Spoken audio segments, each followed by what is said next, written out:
Chers amis, chers collègues, mesdames, messieurs, le contexte de crise sanitaire que nous traversons depuis mars 2020 nous a contraints pour la deuxième année consécutive à devoir annuler les traditionnelles cérémonies des vœux. J'ai néanmoins tenu à m'adresser à vous par le biais de cette vidéo afin de vous rappeler nos principales réalisations de l'année et vous informer de nos projets pour remercier nos patients de la confiance qu'ils nous ont témoignée et surtout pour remercier l'ensemble des soignants d'Hirson, de Lenouvion et de Vervins de leur investissement sans faille tout au long de cette nouvelle année de crise. Ensemble, même si cela reste difficile, le Covid nous oblige à nous dépasser. L'ensemble des médecins, infirmières et infirmiers, aides-soignantes et aides-soignants, agents des services hospitaliers, agents techniques, médico-techniques et administratifs. Grâce à eux, les résultats sont là. Passage aux urgences d'Hirson, plus 8%. Médecine, soins de suite et EHPAD, activité stable sur les 3 sites. Nombre de scanners en augmentation de 3%, 6577 examens réalisés. Imagerie, 7448 examens réalisés à Hirson, soit 40% de plus. Consultation externe, une activité stable au CH du Nouvion. Plus 38% à Vervins et plus 15% à Hirson. Hôpital de jour d'Hirson, plus 80%. À commencer par la reconnaissance attendue de l'Agence régionale de santé, de son directeur Benoît Vallée, présent à Hirson et à Vervins le 27 octobre 2021 et à Lenouvion le 23 septembre 2021. Cette reconnaissance fut même soulignée au plus haut niveau avec la signature du pacte pour la réussite de la tirage Sambre-Avesnois le 19 novembre 2021 à Guise en présence de Monsieur le Président de la République. Je remercie ici les conseils de surveillance et leurs présidents, Madame Kyle, Monsieur Prince et Monsieur Thomas, conseils de surveillance qui soutiennent de façon très active le développement et les projets de modernisation de nos hôpitaux. Il s'agit de projets d'envergure qui viennent s'ajouter aux investissements quotidiens. L'association des hôpitaux d'Hirson, de Lenouvion et de Vervins se trouve désormais confortée au sein d'Innov. C'est l'assurance, avec les collaborations renforcées avec Fourmi et Chimay, Laon, Saint-Quentin et les autres établissements du groupement hospitalier de territoire, d'offrir à nos concitoyens des services de santé publique de qualité. Ensemble, nous adopterons cet été le projet de santé indispensable pour notre avenir commun. Cependant, grâce à nos équipes, nous ne partons pas de rien. Ainsi, d'importants travaux ont été réalisés à Hirson, à Vervins et à Lenouvion. Ces 1 356 550 € investis n'ont été engagés que grâce au soutien financier et à la confiance de l'Agence régionale de santé. Je l'ai dit, le Covid a bouleversé et bouleversera encore notre quotidien. Cependant, dès le 10 mars 2020, nous nous sommes adaptés. Nos soignants ont bouleversé leur planning, changeant de service lorsque les malades touchés par le Covid sont arrivés. Le 22 novembre 2020, 27 patients étaient soignés.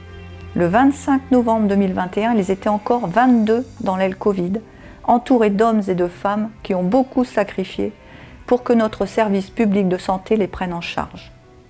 En votre nom, je veux leur dire ma gratitude.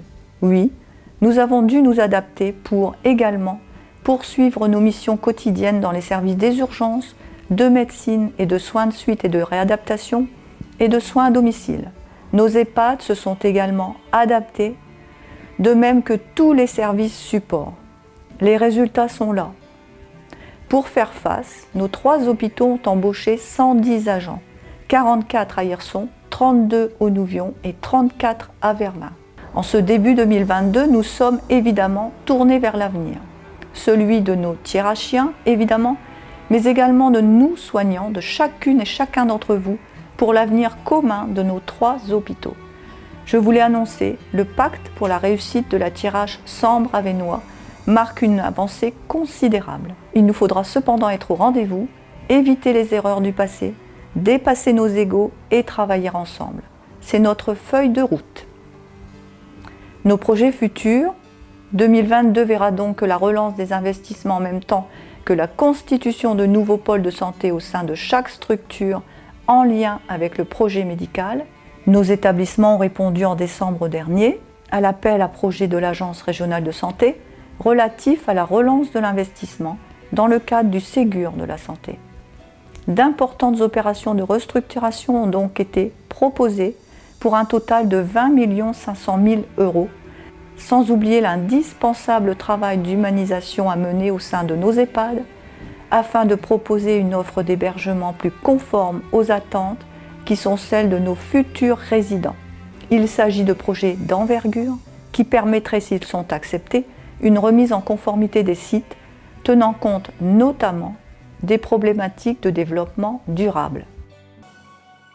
Suppression des chambres à 2 lits en médecine et SSR, ajout de sanitaires équipés de douches accessibles aux personnes à mobilité réduite, aménagement de vestiaires et sanitaires au sous-sol de l'aile A, déménagement des 4 lits du HCD au sous-sol de l'aile B, mise aux normes de la pharmacie, remplacement des menuiseries extérieures, isolation des façades et remplacement du système de chauffage, mise en place de caméras de vidéosurveillance, remplacement du monte-charge utilisé par le personnel et migration vers un modèle plus récent du système d'appel malade.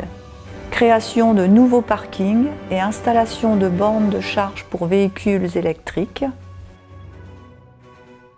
Rénovation des chambres et des circulations. Mise aux normes accessibilité pour personnes handicapées. Pour l'EHPAD, construction d'une extension afin de disposer de chambres individuelles avec douche et sanitaires accessibles aux personnes à mobilité réduite. Isolation des façades et remplacement des menuiseries et des chaudières. Mise en place de caméras de vidéosurveillance, migration du système d'appel malade vers un modèle plus récent, remplacement d'un ascenseur et mise aux normes des armoires électriques, destruction de l'annexe insalubre afin de pouvoir aménager un parking avec installation de bornes de charge pour véhicules électriques, rénovation des circulations, peinture, revêtement de sol et main courante, création d'un espace de convivialité dans le hall d'accueil de l'EHPAD, isolation des façades, mise en place de caméras de vidéosurveillance et migration du système d'appel malade vers un modèle plus récent. Travaux extérieurs afin de répondre aux exigences de la DAP, agenda d'accessibilité programmée, et installation de bornes de charge pour véhicules électriques. Notre responsabilité est grande, autant que nos ambitions. Nous ferons l'analyse des besoins pour mieux y répondre, afin que nos patients et futurs patients, à commencer par les plus fragiles d'entre eux, trouvent le bon service, le bon soignant, au bon moment et au bon endroit. Nous avons l'ardente obligation d'améliorer l'état de santé de nos populations. Pour ce faire, nous signerons des conventions ville-hôpital. Nous travaillerons sur l'ensemble de la TIRH avec les maisons de santé pluriprofessionnelles. Nous renforcerons les coopérations avec nos voisins fourmisiens et nos voisins belges de Chimay et Charleroi. Ensemble, nous élargirons nos prises en charge pour inclure les exclus des systèmes de santé. Voilà pourquoi, empli d'espoir et de la confiance que vous nous témoignez, je vous souhaite la meilleure année 2022 et la meilleure santé. La vôtre, mais également celle de nos hôpitaux. Belle année à tous!